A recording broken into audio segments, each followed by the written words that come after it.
If I had only 60 seconds to prepare you for your first street fight, this is what I tell you to do. First, do everything you can to avoid the fight. The moment you put your hands on another human being, you invite all kinds of unnecessary bullshit into your life. You could end up in prison, you could end up in the hospital. Second, get out of his range. You never want to let a guy get up in your space like this. It's too easy for him to sucker punch you or stick you with a knife or headbutt you. Third, set up your legal defense fund. It looks like this. Back off, leave me alone.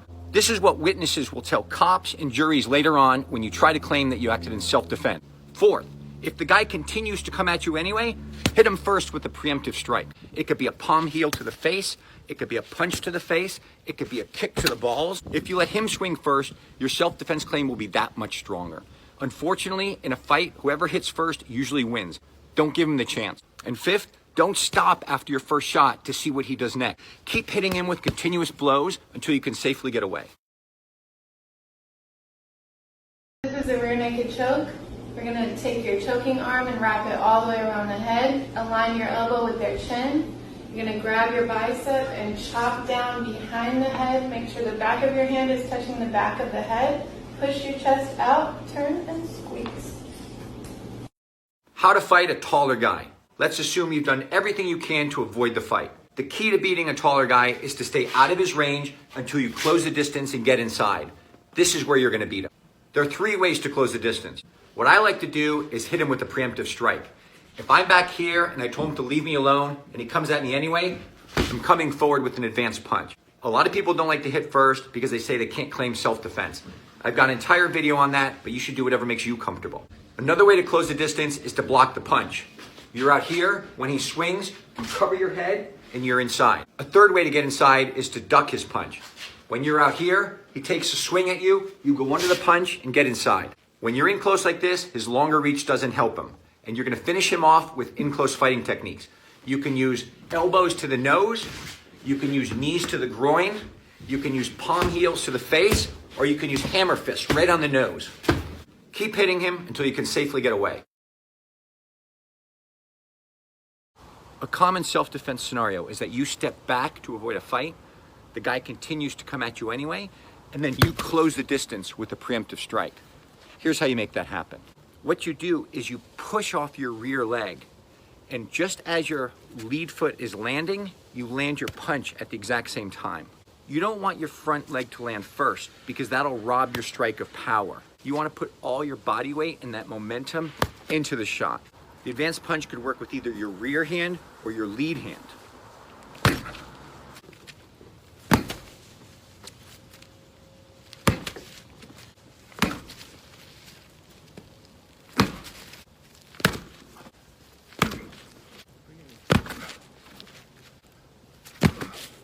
My favorite strike is probably the palm heel, right to the face.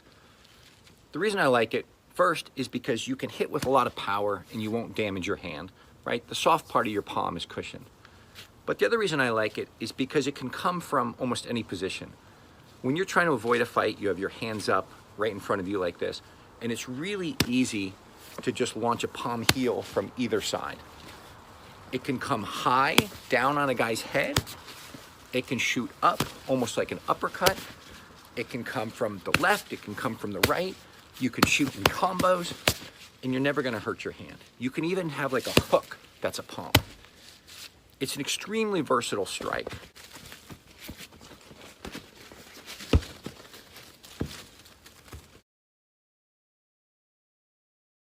This is a follow-up to my video about what to do if you're at a party and some drunk guy disrespects your girlfriend. Maybe he calls her name or grabs her ass. In my first video, I warned you about decking the guy because that's a good way to land in prison. I suggested maybe you just leave the party, but that comes with a cost too. Your girlfriend may never look at you the same way again, and you may not like yourself either, because isn't it your job to protect her? I think that if I were in this situation, this is what I would do. But I'll be honest, I have no idea if it's the right answer. It just feels right to me. First, I'd observe this guy for a couple of minutes to see who his friends are. I don't want to go over there and get sucker punched. Then I'd gather a few witnesses, including my girlfriend, and I'd go over there to confront the guy. In a very polite, civil way, I'd call him out for disrespecting her, and I'd ask him to leave the party. He'd probably say something like, "Oh yeah, what are you gonna do about it?" And I'd say, "Look, you can either leave on your own, or I can call the cops and have them help you." But I wouldn't take a swing at him. If he took a swing at me, I'd be ready for it, and I'd hurt him. but then I'd get my girlfriend and leave. I wouldn't want to stick around. How to survive a school fight, part 2. If you're not worried about his friends jumping in and ganging up on you, the best way to defend yourself against a bigger, stronger opponent is to use Brazilian Jiu-Jitsu. The basic principle is I don't want to sit back here exchanging punches because I'm going to get hurt. Instead, when he throws a punch, I want to shoot in, wrap him up like a pretzel, and take him to the ground. Once we're on the ground, I want to cling to him tightly, like he's my best friend in the world. I want to bury my face against his body so it's not exposed, and I even want to use my legs to wrap him up even more. He's going to do everything he can to get some distance so that he can hit me, but I'm not going to let him. I'm going to cling to him for dear life. Usually what happens in a school fight is that after a minute or so of rolling around, people will step in and break it up. These principles really work. Royce Gracie won the first few UFCs against much bigger, stronger guys by wrapping them up and taking them to the ground where they couldn't hit him. How to get in fighting shape. Let's say that 1 month from now, a bully's going to beat you up after school. How can you prepare? You need 15 minutes a day for the next 30 days. For the first 5 minutes, we're going to build strength because strength matters in a fight. Set your timer to 60 seconds and do as many push-ups as you can. Then set your timer for another 60 seconds. Do as many sit-ups as you can. Repeat this again. For the next 5 minutes, we're going to learn to hit and move like a boxer because if he can't touch you, then he can't hurt you. You want to get on the balls of your feet, hands up, chin down. You want to hit and move, hit and move, hit and move, hit and move. This builds great cardio too. For the last 5 minutes, you're going to learn how to defend yourself on the ground using Brazilian Jiu-Jitsu. The basic principle is you want to wrap your opponent up like a pretzel. Hold him tightly, press your face against him, and wrap him up with your legs. Don't let him get any separation so that he can hit you. This is a really good technique in Jiu-Jitsu called stalling, and it's what a lot of top UFC guys have used to wear out their opponents and go on to win world titles. How to deal with a bully at school. The problem here is that you've got 2 fights on your hands. One with the bully and one with your school, so you don't get expelled. So you need a good plan. First, you tell a school administrator that this kid is bullying you, you fear for your safety, and what should you do? This clearly sets him up as the aggressor and will help you out later on. If he picks a fight with you and you can't avoid it, unfortunately, I think you need to let him take the first swing, or else you'll get expelled. But the good news is that 9 times out of 10, you know exactly what he's going to do. He's going to take his right fist and he's going to hit you in the face. So here's what you do. You step back out of his range and you put your hands up. When he steps forward to close the distance, you form a tight seal around your head and you absorb the punch. Then you follow that up immediately by striking him repeatedly in the face. You should also tell your friends beforehand to jump in and pull him off you. How do you get a guy off of you? If a guy is sitting on your chest like this, you're in real trouble because he can rain punches down in your face and there's not much you can do. The key is to make the guy into a table with 2 legs. If I'm pushing down on him like this, he traps this arm against his body and he hooks my foot on this side. Then he bucks and pushes me over. What if I'm sitting up and punching him like this? He bucks his hips so I fall forward. Then he traps this hand, then he traps this leg and bucks the same way. This is what it looks like from the bottom. I trap this arm against my body so it's not going anywhere. Then I hook my foot around his leg so it's not good. This is what it looks like from the bottom. I trap this arm to my body so it's not going anywhere. Then I go around the outside of his leg and trap that to my body so that's not going anywhere. I bring my heels to my butt, I thrust my hips upward, and I push him over the side and roll over my shoulder. How to defend against a woman. Surprisingly, I've gotten quite a few questions about how to defend yourself against a female attacker. And while 99% of your attackers are probably going to be guys, there are those instances when it could be an angry ex or some crazy lady outside of McDonald's. First and foremost, never ever hit a woman, period. And just in case that isn't clear enough, let me rephrase it. Never ever hit a woman, period. Second, do everything you can to avoid the fight.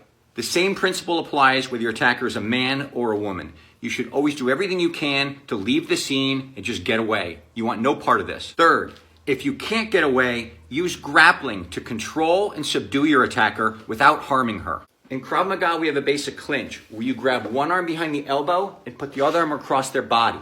You hold them tightly and it makes it very difficult for them to hit you. You don't want to harm your attacker. You just want to control them until they calm down or authorities arrive. 2 benefits to getting suspended from school. Look, I don't want anyone to get suspended, but I've gotten so many comments from kids who say that if a bully picks on them at school and they defend themselves, that they'll get suspended too. It sounds horrible, but I want you to know that if you get suspended just for defending yourself, there are two good things that can come from it. First, the bully might leave you alone. In some twisted way, once you have it out with a bully, he has more respect for you, and he doesn't bother with you anymore. It doesn't always happen, but it happens enough. And second, if you've been unfairly suspended, you sue your school system for failing to provide a safe learning environment. You find a local lawyer who will take your case pro bono. That means for free. And you take your case to the court. You'll talk to local TV networks, you'll talk to newspapers. It's just a matter of time before top universities like Harvard, Princeton, and Yale come knocking on your door, because everyone loves a social activist and someone who took on a broken system. Picture this scenario, because someday it will happen to you. You're at a party and some drunk guy insults your girlfriend. Maybe he calls her a fat pig or he grabs her ass. She comes storming over to you and says, "Go kick that guy's ass." What do? You have two options. You can say, "Come on, baby, let's get out of here. We don't need this bullshit." Or you can go over there and kick that guy's ass. Let's think this through.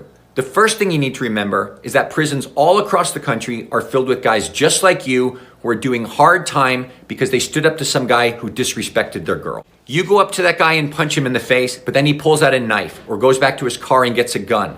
Now you're in a life or death struggle and you have to use the weapon against him. You accidentally kill him. Every time you get into a fight, even over the dumbest shit, you roll the dice on things going very badly. If your girlfriend ever gets mad at you for not beating up some guy, you need to remind her that you're much more valuable to her here than you would be in prison. And besides, you'd miss her pretty face too much.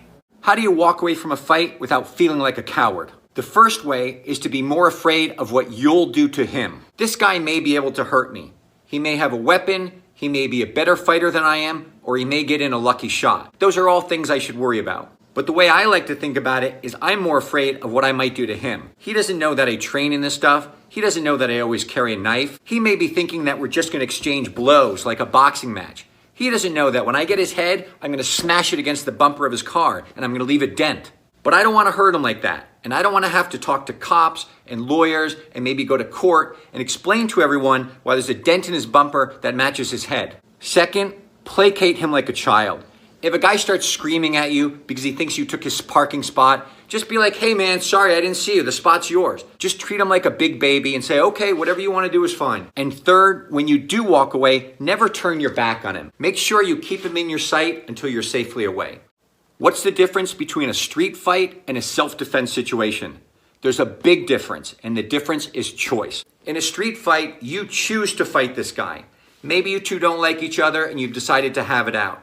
Or maybe he invites you to fight him by saying, "Come on, man, let's go." And you accept the invitation. Or maybe he baits you into fighting him by insulting you or your girlfriend or your family member, and that hurts your ego, so you decide to fight him. But you've still made a choice.